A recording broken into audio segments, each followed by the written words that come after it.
"Sir, my mama said if I ever found you, I had to make you listen before she couldn't anymore." The little girl set an old silver flip phone on the marble table. Across from her, billionaire Richard Whitmore stared at it without moving. Then the color slowly drained from his face. Not because of the phone itself, because of the deep crescent-shaped scratch carved into the back. A scratch he remembered making with his own pocketknife 10 years ago.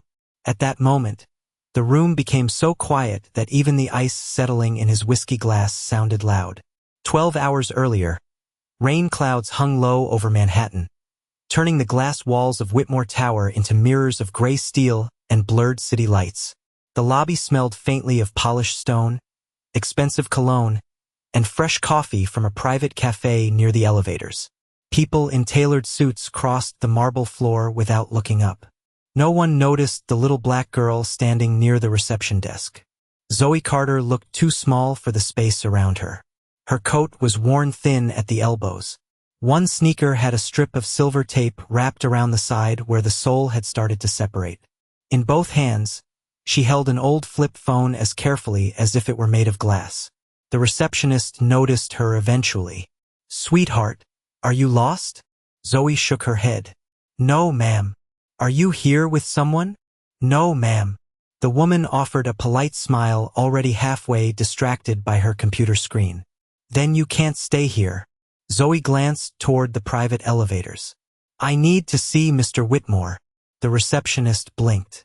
Nearby, one of the security guards laughed under his breath. "Join the club," he muttered. Zoe didn't react. She simply tightened her grip on the phone. "My mama told me to find him." The guard approached. He wasn't cruel, just tired. "Mr. Whitmore doesn't meet people without appointments." "I know. Then why are you here?" Zoe looked down at the phone before answering. "Because she said this belongs to him." The guard's eyes followed hers. The phone looked ancient compared to the glowing devices everyone else carried. Its silver casing was scratched. The hinge was cracked, faded red.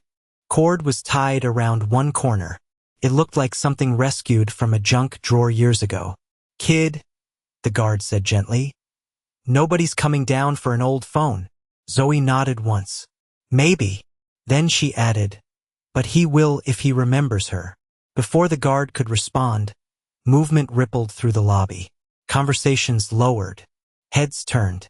Richard Whitmore had arrived. He emerged from the private elevator surrounded by attorneys, assistants, and 2 security men. 52 years old, billionaire, owner of one of the largest investment firms in the country. The kind of man whose schedule was planned 6 months ahead. He walked without looking left or right, until Zoe stepped forward. One of the security men immediately moved between them. "Sir, keep walking." But Richard's attention had already shifted. Not to Zoe, to the object in her hands. For just a second, something changed in his expression. Something small, almost invisible. His eyes narrowed, then stopped, because on the back of the old silver phone, beneath years of scratches and wear, was a crescent-shaped mark that should not have existed anywhere in the world except inside a memory he had spent 10 years trying to bury. The memory hit Richard Whitmore so fast it felt physical. Not pain exactly, more like the sensation of stepping onto a stair that wasn't there. His gaze remained fixed on the crescent-shaped scratch while the lobby noise faded into something distant and hollow. 10 years ago, on a rainy Sunday afternoon, Elena had laughed when he accidentally dragged the tip of a pocketknife across the back of her brand-new phone. He had offered to replace it immediately. She had refused. "Now I'll always know it's mine," she had said. Richard had not thought about that day in years. Yet suddenly he could remember the exact sound of her laugh. "Sir?" one of his attorneys asked quietly. Richard blinked. The lobby returned. The marble floors. The security desk. The little girl standing in front of him holding the phone with both hands. He looked at Zoe for the first time. Really looked at her. She couldn't have been more than 9 years old. There was rainwater drying along the hem of her coat. Her braids were neat but slightly uneven, as if someone had learned to do them at home instead of paying for a salon. She didn't look frightened. She looked tired. "Where did you get that?" Richard asked. Zoe's fingers tightened around the phone. It was my mama's. The answer came immediately. No hesitación. No performance. Richard noticed that. Behind him, another voice entered the conversation. Smooth, controlled. Richard. Vanessa. She had crossed the lobby without him noticing. Her hand settled lightly against his arm. To anyone watching, it looked affectionate. Protective, even. You have a board meeting in 20 minutes. Richard didn't take his eyes off the phone. I know. Vanessa smiled at Zoe. It was a perfect smile. The kind people practiced without realizing it. Sweetheart, if you found something that belongs to Mr. Whitmore, one of our staff can take it. Zoe shook her head. No, ma'am. Why not? Because my mama said not to. Vanessa's smile held. Barely. And what exactly did your mother say? For the first time, Zoe looked directly at her. She said if a lady wearing a green stone asks for it, don't let go. Silence. Not complete silence. Somewhere behind the reception desk, a printer hummed. An elevator bell chimed. But something invisible shifted. Richard felt it immediately. Vanessa's hand left his arm. Only for a second. Then it returned. That's quite a story, she said softly. Zoe didn't answer. She simply held the phone closer to her chest. Richard watched the exchange carefully. Vanessa's reaction had been almost nothing. Tiny pause. A fraction too long before speaking. Yet it lingered in his mind. Come upstairs, he said. One attorney looked surprised. Sir. Richard ignored him. Bring the phone. Vanessa's expression didn't change. But she immediately asked, Don't you think we should have security examine it first? It was a reasonable suggestion. Sensible. Ordinary. Yet something about it bothered him. No, Richard replied. The private elevator ride felt strangely quiet. Rain tapped softly against the glass shaft as Manhattan slid below them in silver and gray reflections. Nobody spoke much. Zoe stood near the wall holding the phone. Vanessa checked messages on her screen. Richard stared at the old device. Then he noticed something he had missed before. Tied through one corner of the phone was a faded red cord. His stomach tightened. Elena used to tie red cord around important things. Keys, journals, Luggage tax. anything she was afraid of losing. When the elevator doors opened into the penthouse, Zoe stepped out first. She looked around at the enormous windows and polished stone floors but showed no awe. No excitement. Just focus. As if she had come for one purpose and nothing else. Then she said something so quietly that only Richard heard it. My mama knew somebody would try to take it before you saw it. Richard felt a chill move through him.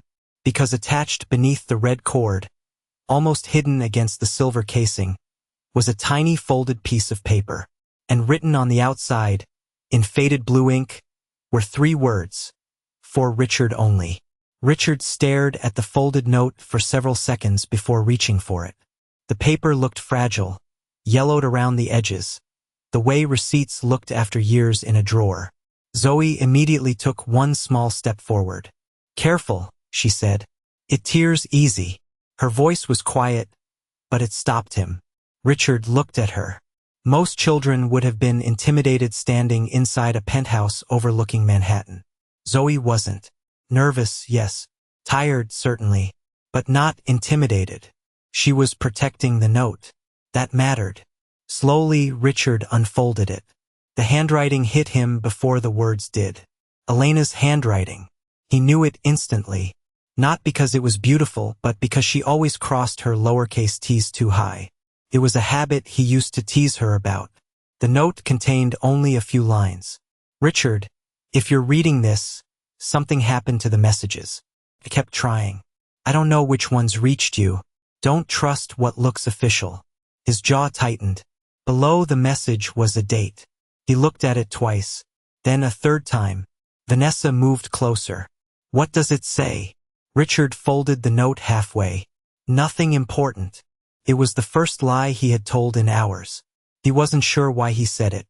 Maybe because he wanted one thing. In the room that belonged only to him and Elena. Vanessa's expression remained calm. Yet he noticed her eyes drift briefly toward the phone. Not the note. The phone itself. "Can I see it?" she asked. Zoe answered before Richard could. "No, ma'am." The refusal was polite. Immediate. Vanessa smiled. "Why not?" "Because my mama told me some people ask questions when they already know the answers." The room went still. Richard glanced toward Zoe. That sentence didn't sound rehearsed. It sounded remembered. Vanessa looked away first. A small thing. Almost invisible. But Richard noticed. He noticed everything now. A few minutes later, while one of the household staff brought tea no one touched, Richard sat beside the floor-to-ceiling windows examining the old phone more carefully. Rain crawled down the glass outside. Somewhere deeper in the penthouse, a grandfather clock ticked softly. Zoe sat at the edge of a leather chair holding a worn backpack in her lap. Then Richard found something. Beneath the battery compartment was a faded sticker. Most of the ink had disappeared, but part of a number remained. He narrowed his eyes. It looked familiar. Very familiar. "Zoe," he said quietly, "did your mother ever tell you where she got this phone serviced?" Zoe nodded. "At a place near the bus station." "Do you remember the name?" No. She thought for a second. "But I remember the man there gave her a receipt and she got scared." Richard looked up. "Scared?" Zoe reached into her backpack. "That's why she kept this." She removed a folded piece of paper protected inside a sandwich bag. Not a letter. Not a photograph. A repair receipt. Richard took it. The date matched the note. The location matched an electronics shop that no longer existed. But it wasn't the receipt that made his pulse quicken. It was the customer contact number printed across the top. Because the number listed under Elena Carter's name wasn't hers. It was Richard Whitmore's private office line. Richard read the number again. Then once more. His private office line. Not the public corporate number. Not a customer service line. A number only a handful of people had ever known. Rain tapped softly against the glass behind him. Across the room, Vanessa folded her arms. "That proves nothing," she said. Her tone remained measured, almost patient. "If Elena had known you years ago, she could have written down any number she remembered." One of Richard's attorneys nodded. "She's right. We don't know when that receipt was printed. We don't know who filled out the information." The explanation sounded reasonable. Professional. Exactly the kind of conclusion people reached when they wanted uncertainty to stay uncertain. Richard looked back at the receipt. Part of him wanted to accept it. Simpler explanations were easier. They always were. But before he could respond, another voice entered the room. "Mr. Whitmore." It was Harold Brennan, the family's longtime legal advisor. He had arrived quietly after being called upstairs. Gray suit, silver hair, calm eyes, the kind of man trusted with secrets worth millions of dollars. He glanced briefly toward Zoe, then toward the documents. "With respect," he said, "perhaps this isn't an appropriate setting for a child." Zoe lowered her gaze but remained silent. Harold continued gently. "If there are questions about old personal matters, we can review everything privately and determine whether any of it has merit." Merit. Such a small word. Yet Richard noticed how it instantly reduced the girl, the phone, and the evidence into a problem to be processed. Vanessa nodded. "Exactly." She stepped closer to Zoe. Not threatening. Not rude. Just cold in a way expensive people sometimes mastered. "Sweetheart, you've done your part. You brought the phone. That was very responsible." Zoe didn't move. Vanessa smiled. "You must be tired. We can arrange transportation home." "No, ma'am." The answer came immediately. "Your mother would want adults to handle this now." Zoe tightened her grip on the backpack. "No, ma'am." Vanessa's smile thinned almost invisibly. "Why?" The room seemed larger around Zoe suddenly. The ceiling higher. The windows taller. The adults older, richer, more important. Attorneys. Executives. Advisors. People accustomed to being believed. Zoe stood alone in worn sneakers beside a leather chair worth more than everything in her apartment. Yet when she spoke, her voice stayed steady. Because every time adults handled it before, my mama got hurt. Silence. Richard felt it settle over the room. Harold cleared his throat. Vanessa looked away first. Again. Only briefly. But again. A housekeeper entered carrying a tray with tea and cookies. The interruption almost felt intentional. Porcelain touched glass. A spoon clinked softly against a cup. For a moment the tension eased. Then Zoe reached into her backpack. Everyone's attention shifted.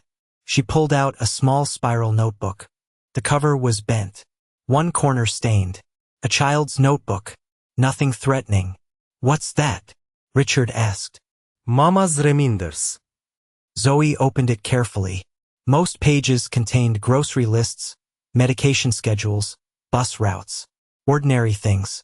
The quiet record of a difficult life. Then she stopped on one page. A date was written at the top. Underneath were several lines in Elena's handwriting. Richard leaned forward. Vanessa didn't. She remained perfectly still. Too still. Zoe pointed at one entry. Mama wrote down every time she tried to call. Richard looked closer. Dozens of dates. Years of dates. Beside each one was the same office number printed on the repair receipt. His office number. And beside nearly every attempt, Elena had written the same two words. No answer. The room fell silent again. But what froze Richard wasn't the list. It was the final entry. The last call attempt made 6 months before Elena died. Because beside that date, for the first and only time, she hadn't written no answer. She had written, "A woman answered." For a moment nobody spoke. The rain against the windows seemed louder now. A woman answered. Richard stared at the notebook in Zoe's hands. The words themselves were simple, ordinary, yet something deep inside him refused to let them go. Elena had spent years trying to reach him. Dozens of calls, dozens of attempts, and once, only once, someone had answered. Slowly, Richard lifted his eyes toward Vanessa. She was already looking at the city beyond the glass. Not at him, not at Zoe, not at the notebook. "That doesn't mean anything," Harold said carefully. "We don't know who answered." "No, sir," Zoe replied softly. "We do." Every head turned toward her. She carefully closed the notebook and slid it back into her backpack. Then she reached inside again. Richard noticed the movement immediately. Zoe never reached for anything by accident. Everything she carried seemed to have a reason. She pulled out a small white envelope. The corners were bent from years of being handled. A strip of clear tape held one side together. Mama kept this with the phone. Vanessa spoke before anyone else. "Zoe, sweetheart.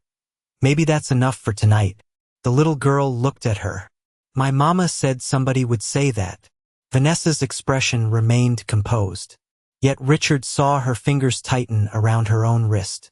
Zoe handed the envelope directly to him. Not to Harold. Not to the attorneys. Not to the staff. To Richard. She said only you should open it. The paper crackled softly in his hands. Inside was a photograph. Old. Slightly faded. Richard felt his stomach tighten the instant he saw it. Elena stood outside a hospital entrance. The picture had clearly been taken from across the street. She looked thinner than he remembered. Tired. But alive. Very alive. In her arms was a baby wrapped in a pale yellow blanket. Richard stared at the date stamp printed in the corner. 8 years ago. 3 years after he believed Elena had disappeared forever. Silence settled over the room. Then Richard noticed something else. The photograph wasn't whole. Someone had been cut out. The right edge showed the faint outline of a shoulder. A sleeve. Part of a hand. Whoever originally stood beside Elena had been deliberately removed. Richard turned the photo over. There was writing on the back. Elena's handwriting.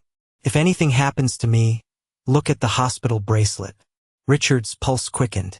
He looked again. Around Elena's wrist was a standard hospital identification band. White plastic. Slightly blurred in the photo. Nothing unusual at first glance. Until Zoe quietly pointed. "Zoom in." One of the assistants scanned the photo into a tablet. The image expanded across the screen. Richard leaned forward. So did Harold. The bracelet became clearer. Patient name, admission, date, hospital code. Then Richard froze on the final line. Emergency contact.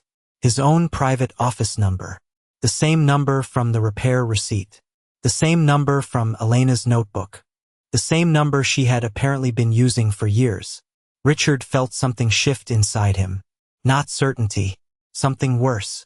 The beginning of it. Because hospitals didn't invent emergency contacts. Patients provided them. Which meant Elena had still considered him her emergency contact years after she supposedly abandoned him. Nobody spoke. Even Harold seemed unsure what to say. Outside, lightning flashed beyond the clouds. The room briefly filled with pale silver light. Then Richard looked up.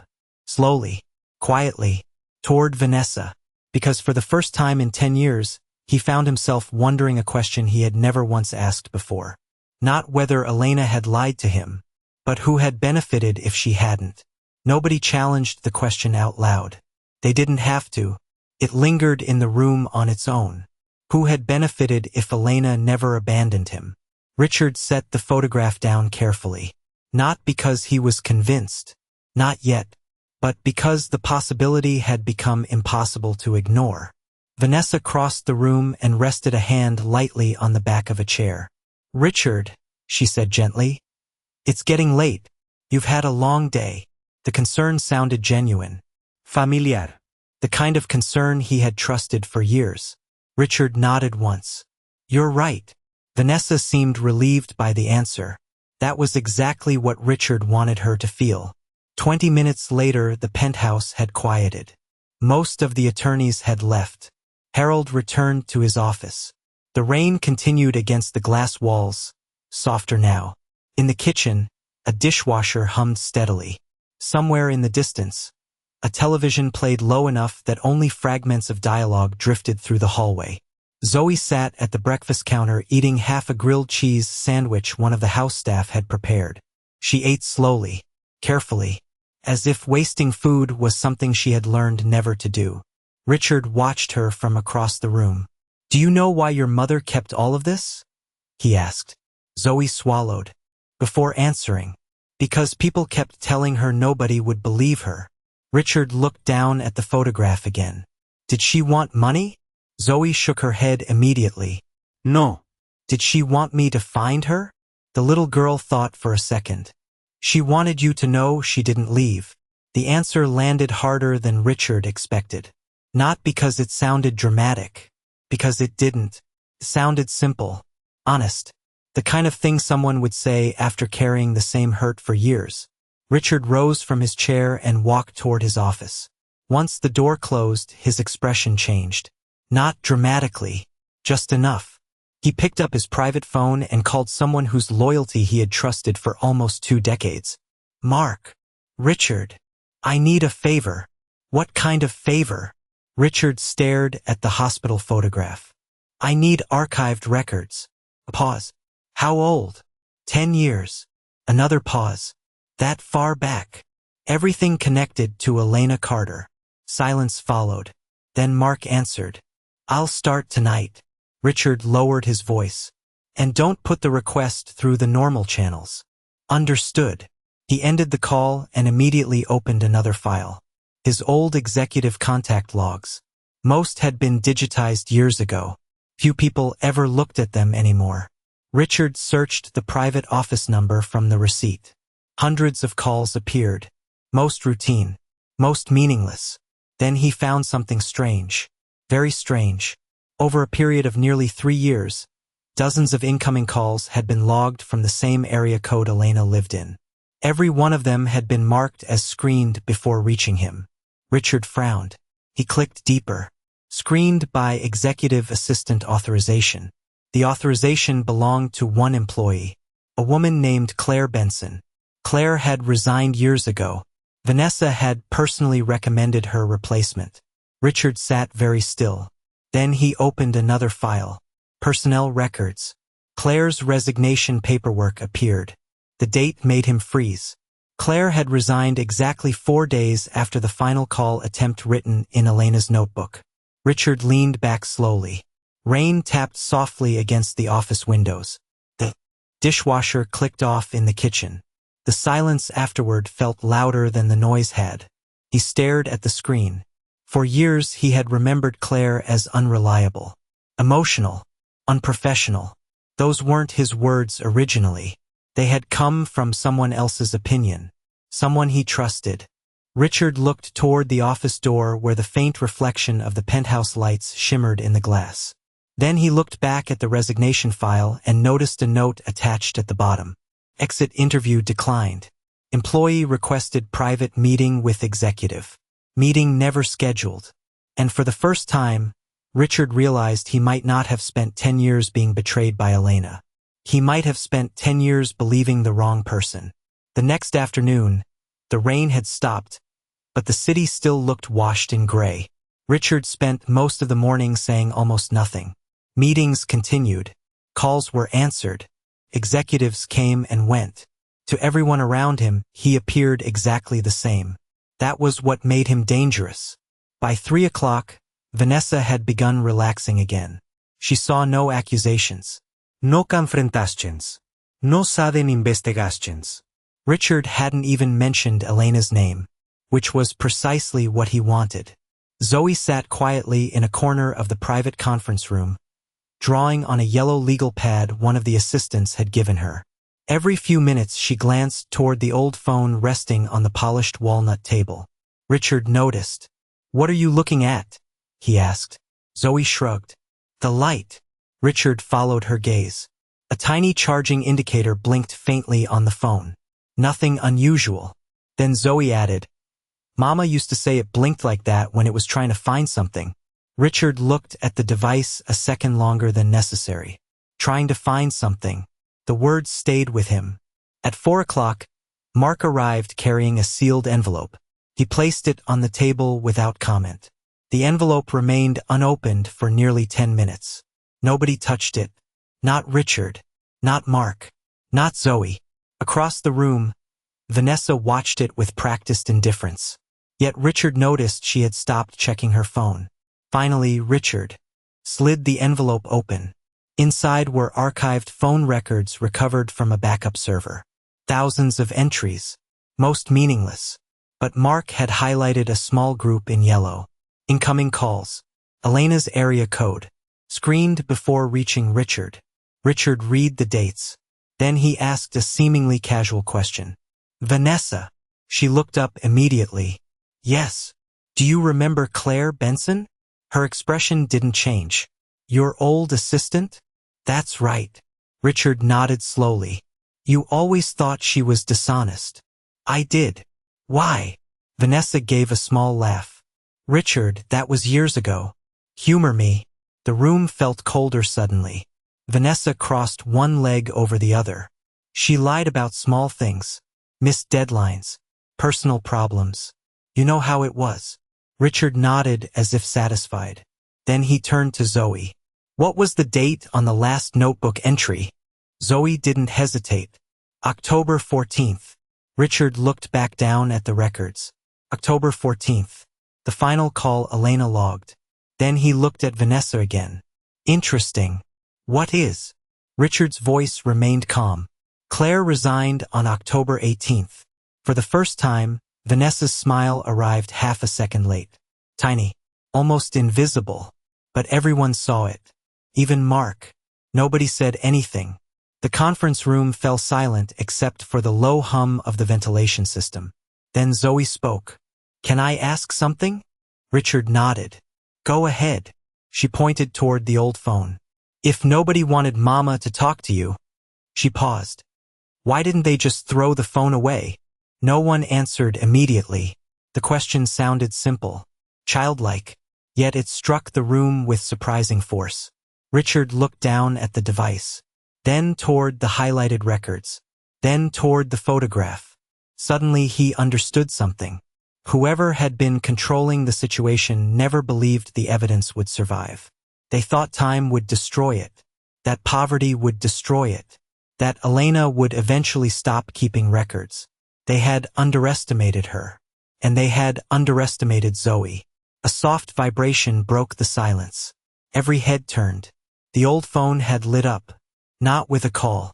Not with a message. Notification from the recovered voicemail storage. One unsynced audio file found. Vanessa's eyes locked onto the screen. For the first time since arriving, genuine fear crossed her face. And in that exact moment, she realized something that Richard already knew. The little girl was no longer standing alone. No one moved toward the phone. The tiny notification remained glowing on the screen like a warning light nobody wanted to touch. One unsynced audio file found. Richard stared at it. Vanessa stared at it. Even Mark seemed reluctant to breathe too loudly. Then Zoe quietly reached for the device. Not because she was brave in the way movies imagine bravery. Because she had spent years protecting things nobody else thought mattered. Her small fingers wrapped around the cracked silver casing. "Mama told me this might happen someday," she said. Richard looked at her. What did she mean? Zoe swallowed. She said if the phone ever found something new, don't let anybody turn it off. The room fell silent again. Vanessa stood first. "This is ridiculous." Her voice remained controlled, but the control felt thinner now. An old damaged phone finds a corrupted file, and suddenly everyone is acting as though it's evidence. Nobody answered her. Richard extended his hand toward Zoe. "May I?" She studied him for a second. Then she nodded and gave him the phone. Richard pressed play. At first there was only static. Soft crackling. Digital distortion. Then a voice emerged. Weak. Trembling. Elena. The sound hit Richard so hard his grip tightened around the phone. He hadn't heard her voice in 10 years. Not once. Not in a recording. Not in a memory clear enough to trust. Yet there she was. "If you're hearing this." Static interrupted. Then they didn't erase everything. Nobody in the room moved. Elena continued. "Richard. They told me you didn't want me calling anymore." Richard closed his eyes. The words landed like stones. "I didn't believe them at first." More static. Then her voice returned. Stronger. "The woman said she worked for you." Richard's eyes opened immediately. Across the room, Vanessa had gone completely still. "She said you knew where I was." Elena's breathing sounded shaky. "She said if I kept trying to contact you, I'd lose the medical support helping me keep Zoe safe." Richard felt the blood drain from his face. Zoe lowered her head. She had heard parts of this recording before, but not all of it. Not this version. The recovered file continued. "I kept copies of everything." A rustling sound followed. Papers. Envelopes. Then Elena spoke one final name. Not a title. Not a guess. A name. Vanessa Whitmore. The room seemed to stop. Not dramatically. Not loudly. Just stop. Richard looked toward his wife. She didn't deny it immediately. That was the first thing he noticed. She didn't say Elena was confused. She didn't say the recording was fake. For 3 full seconds she said nothing at all. Then she whispered, "Richard." But the recording wasn't finished. Elena's voice returned one last time. "If something happens to me, look in the trust records. They used the foundation money." Mark immediately looked up. So did Harold, who had quietly returned minutes earlier. Foundation money. Not personal money. Not cash. Records. Traceable records. Auditable records. Real records. Richard's breathing had become shallow. Every memory he had carried for a decade suddenly felt unstable. Every conversation. Every explanation. Every reason he had accepted. He remembered Elena begging to meet one last time. He remembered ignoring the request because someone he trusted assured him it was manipulation. He remembered Claire Benson asking for a private meeting before resigning. He remembered refusing because someone he trusted said Claire was unstable. And now he understood the common denominator. The same voice. The same source. The same person. Richard lowered the phone very carefully onto the conference table. His hand trembled once before becoming still again. He looked at Vanessa. Not with anger. Not yet. Something worse. Recognition. Then he reached for the envelope Mark had delivered earlier, removed a newly printed financial report, and opened it to the highlighted section. Transfer authorizations, foundation disbursements, housing payments, medical subsidies, monitoring expenses. Every signature chain led to the same. Approval office. Vanessa's office. Richard stared at the page until the letters blurred. When he finally spoke, his voice was quiet enough that everyone leaned forward to hear it. I spent 10 years believing the wrong woman. He set the report beside the phone. Then he pressed a button on the conference room intercom and said calmly, "Call my attorney, and bring every trust record Vanessa Whitmore has touched in the last decade." The fallout did not arrive in a single dramatic moment. It arrived the way real consequences often do in America, through meetings, signatures, investigations, sworn statements, and records that could no longer be ignored. Within 48 hours, Whitmore Foundation attorneys had secured every archived file connected to the trust. Independent auditors were brought in. The board was notified. The financial trail Elena had mentioned existed exactly where she said it would. Housing assistance funds had been redirected. Medical support approvals had been manipulated. Communications had been intercepted. Not hidden perfectly, just hidden well enough to survive until nobody was expected to look anymore. Vanessa resigned before the emergency board session ended. 3 days later, her access to foundation accounts was revoked entirely. Civil proceedings followed. The board voted unanimously to remove her from every charitable leadership position connected to the Whitmore name. Nobody raised their voice. Nobody needed to. Facts had done what arguments never could. Richard attended every meeting personally. Not because lawyers required him to, because for the first time in years, he understood what happened when powerful people stopped paying attention. The hardest part wasn't watching Vanessa lose influence. The hardest part was reading Elena's records. Hundreds of pages, appointment logs, housing requests, notes from social workers, medical paperwork, quiet evidence of a woman trying to survive while carrying a burden she should never have carried alone. Again and again, Richard found references to phone calls that never reached him. Letters returned unopened. Requests redirected. He stopped sleeping much that week. Some mistakes could not be undone, but silence no longer protected them. Zoe remained patient through all of it. She never asked for money, never asked for gifts, never asked to move into a mansion.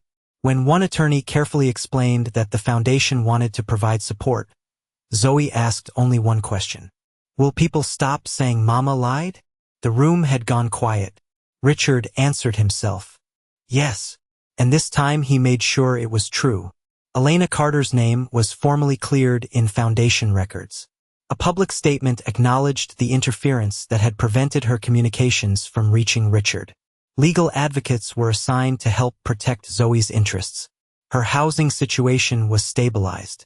Outstanding medical bills connected to Elena's final care were resolved. A trust was established for Zoe's education, managed independently, not as charity, as responsibility. Weeks later, Richard visited the small apartment where Zoe had lived with her mother. The building was old. The hallway paint was peeling. The heating pipes rattled softly inside the walls. Yet Zoe still called it home. She opened the door herself. "Hi, Mr. Whitmore." Richard smiled faintly. Zoe. He carried a small box. Nothing expensive. Nothing dramatic. They sat at the kitchen table beneath a warm yellow light. The same table where Elena had once written dates into her notebook and tied red cord around an old phone because she was afraid the truth might disappear if she didn't hold on to it tightly enough. Richard opened the box. Inside was a simple wooden frame. Behind the glass sat the restored photograph of Elena holding her baby outside the hospital. The missing section had been digitally recovered from archived image data. Elena stod smiling. And beside her, no stranger, no threat, just empty space where history had once been cut away. Zoe touched the frame gently. Neither of them spoke for a while. On the counter nearby sat the old silver flip phone. It no longer worked. The battery had finally died for good. Yet nobody had thrown it away. Outside, evening settled over the city. Inside, the apartment felt calm in a way it never had before. Zoe looked at the framed photograph, then at Richard. Mama said people with power don't always know the truth. Richard swallowed. She was right. Zoe nodded once. Then she said the thing that stayed with him longer than any board meeting, lawsuit, or investigation. She also said the truth doesn't need to be loud. It just needs somebody willing to listen. Richard looked at the old phone resting beside the photograph and found that he couldn't answer right away. Because after 10 years of believing the wrong story, a little girl everyone had overlooked had finally made sure the right one was heard.